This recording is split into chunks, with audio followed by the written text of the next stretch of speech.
सभी को नमस्कार। आज हम कवि बिहारी के विषय में चर्चा करेंगे।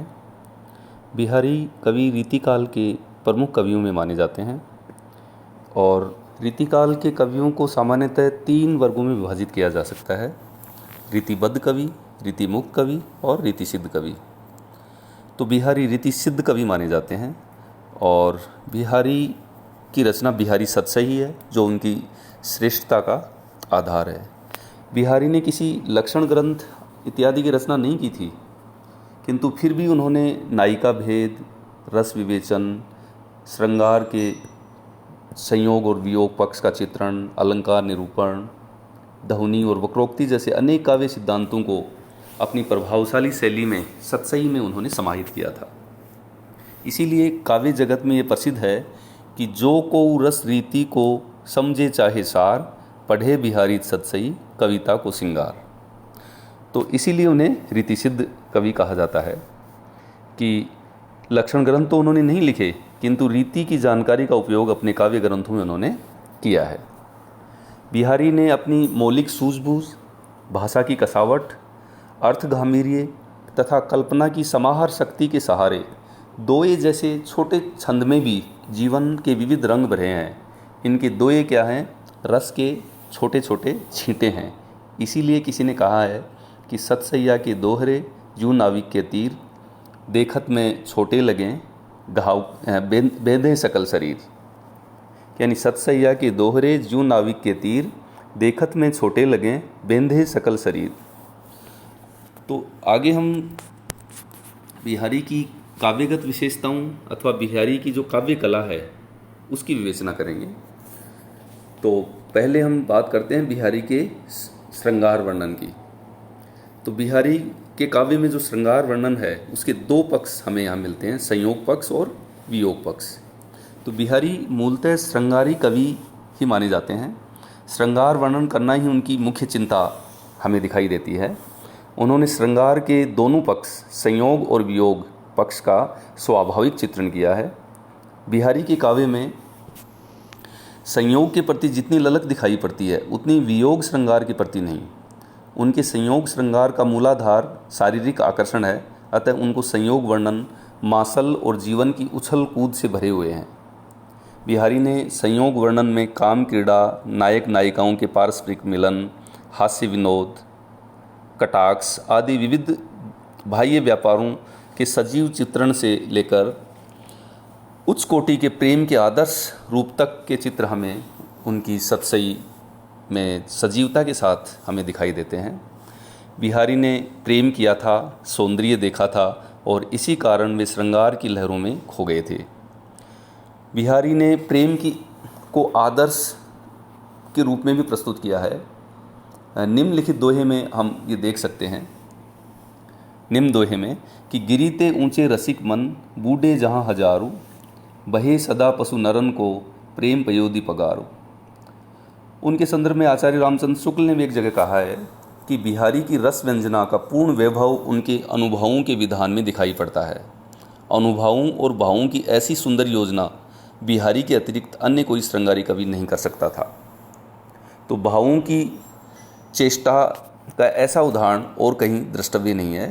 उनका एक दोहा देखिए कि बतरस लालच लाल की मुरली धरी लुकाए, सोह करें बोहनी हंसें देन कहे नट जाए। इस प्रकार श्रृंगार के संयोग श्रृंगार के में नायक नायिका के विविध भाव विभाव, आँख मिचोली, संकेतों के सहारे एक दूसरे से बात करना, प्रथम मिलन के साथ ही प्रेमी युगलों का परिवार से संबंध टूट जाना, समाज में उनके इस गुप्त मिलन की तीखी प्रतिक्रिया आदि का बड़ा ही भव्य वर्णन किया है।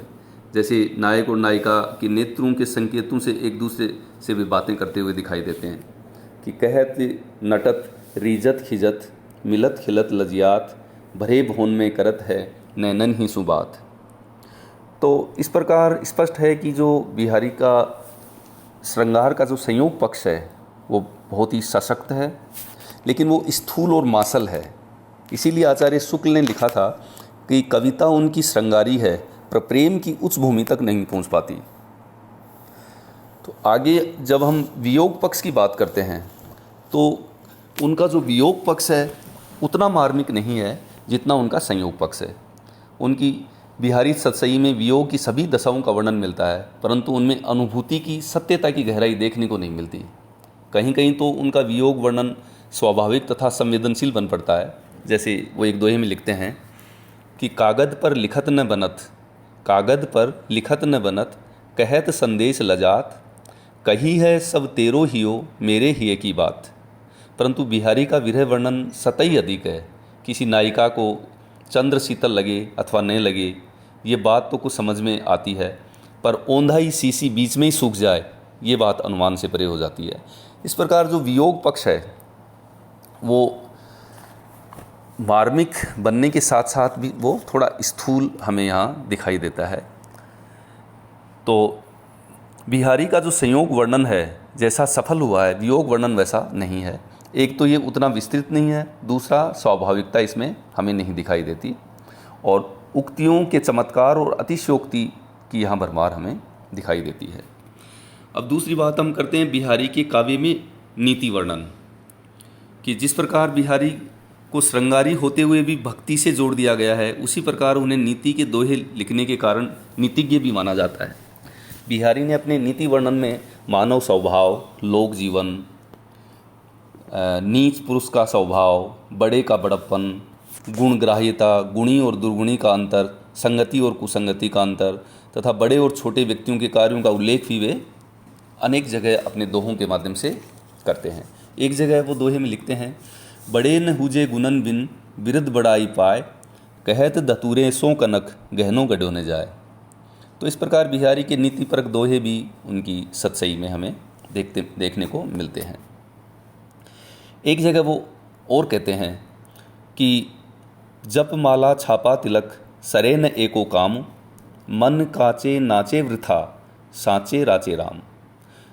तो स्पष्ट है कि तो बिहारी नीतिपरक भी थे और नीति वर्णन भी उन्होंने किया है।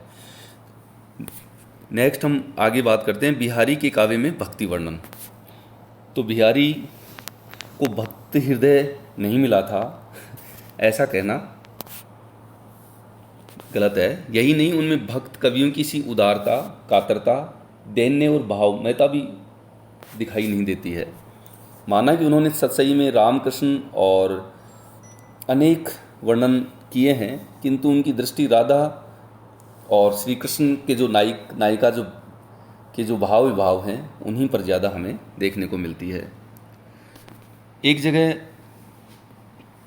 दोहे में लिखते हैं वो कि देवताओं को अवतार मानने की प्रवृत्ति उनमें थी। जैसे कौन भांति रही है विरुद्ध, अब देखी वो मुरारी, बीदे मोसू आई के गीदे गीदही तारी। इसी प्रकार मंगलाचरण के रूप में भी उन्होंने लिखा है कि मेरी भव बाधा हरो राधा नागरी सोई, जा तन की झाई परे श्याम हरित दुति होई। कबीर की भांति बिहारी भक्ति भावना के लिए मन की पवित्रता पर जोर देते हैं, तो सुख दुख में भी भगवान का समान रूप से चिंतन करने की आस्था व्यक्त करते हैं। तो स्पष्ट है कि कवि नीति के साथ भक्ति परक दोहे और भक्ति से संबंधित भी उन्होंने काव्य रचना की है। आगे हम उक्ति वैचित्र्य निरूपण पर चर्चा करते हैं कि किसी उक्ति वैचित्र्य का अर्थ होता है कि किसी साधारण बात को जब कवि अपनी प्रतिभा के द्वारा इस प्रकार कहता है कि पाठक चमत्कृत हो जाता है, उसे उक्ति वैचित्र्य कहा जाता है। बिहारी के दोहों में जो चुस्ती और कसावट है उसका एकमात्र कारण उनका उक्ति वैचित्र्य ही है। वांछित भावों को व्यक्त करने का ढंग बिहारी में एकदम हमें निराला दिखाई पड़ता है। उलझना, टूटना, जुड़ना, गांठ पड़ना सूत में ही संभव होता है, किंतु प्रेम के धागे में भी कुछ ऐसा ही होता है। वहाँ उलझते तो दो नयन हैं पर टूटता कुटुंब है। और सुंदर एक दोहे में इस तरह का वर्णन उन्होंने किया है कि दृग ऊर्जत टूटत कुटुंब, जुरुत चतुर चित प्रीति, परति गांठ दुर्जन हिये दई नई यह रीति। बिहारी ने ऐसे अनेक दोहे लिखे हैं जिनमें उक्ति वैचित्र्य तथा चमत्कार की प्रौढ़ता हमें दिखाई देती है। आगे हम बात करते हैं प्रकृति चित्रण की। तो बिहारी ने प्रकृति के विविध रूपों का उद्दीपन रूप में चित्रण किया है। जहाँ संस्कृत कवियों को आषाढ़ का एक दिन अपना संपूर्ण काव्य लिखने को बाध्य करता था, वहाँ रीतिकालीन बिहारी जैसे कवि भी मात्र एक दोहे में ही संपूर्ण ऋतु का चित्रण वो कर डालते हैं। एक दोहे में वो ग्रीष्म ऋतु का चित्रण इस तरह से करते हैं कि कहलाने एकत बसत अहि मयूर मृग बाग, जगत तपोवन सो कियो दीर्घ दाग निदाग। तो इस तरह से जो बिहारी हैं, प्रकृति चित्रण भी उनका हमें देखने को मिलता है। आगे हम बिहारी की बहुज्ञता की बात करते हैं। बहुज्ञता का अर्थ है विविध विषयों की जानकारी। तो बिहारी के संदर्भ में ये कहा जाता है कि उन्हें ज्योतिष की, गणित की, आयुर्वेद की, राजनीति की और नीति शास्त्र की, इतिहास पुराण की अनेक जानकारी उन्हें थी, और ये सब हमें उनके दोहों के माध्यम से पता चलता है। ज्योतिष की जानकारी के संदर्भ में देखिए उनका एक दोहा मिलता है कि मंगल बिंदु सुरंग मुख शशि केसर आड़ गुरु, मंगल बिंदु सुरंग मुख शशि केसर आड़ गुरु, इक नारी लई संग रसमय किए लोचन जगत। तो ऐसे अनेक और दोहे हैं जिनके माध्यम से उनकी बहुज्ञता का हमें पता चलता है। जब हम उनकी कला पक्ष की बात करते हैं तो उनकी जो भाषा शैली है, वो भाषा की बात करते हैं तो वो ब्रज भाषा में उन्होंने काव्य रचना की है, अपने दोहों को उन्होंने सर्जन किया है। ब्रज भाषा उन्होंने साहित्यिक भाषा के पद पर प्रतिष्ठित उन्होंने ब्रज भाषा को ही किया है। ब्रज भाषा में अरबी, फारसी तथा बुंदेली आदि भाषाओं का चलतापन सहज रूप से हमें उनमें उनके दोहों में मिल जाता है। तो संस्कृत के तत्सम शब्दों का प्रयोग भी हमें उनके यहाँ मिलता है, और अरबी फारसी शब्दों का प्रयोग भी, जैसे गुरूर, इजाफा, बहस, चौगान, रोज़ आदि शब्दों का प्रयोग हमें देखने को मिलता है। तो बिहारी के यहाँ बिहारी भाषा के संदर्भ में आचार्य रामचंद्र शुक्ल ने कहा है कि बिहारी की भाषा चलती होने पर भी साहित्यिक है, वाक्य रचना व्यवस्थित है और शब्दों के रूपों का व्यवहार एक निश्चित प्रणाली पर है। ये बहुत कम कवियों में ये पाई जाती है।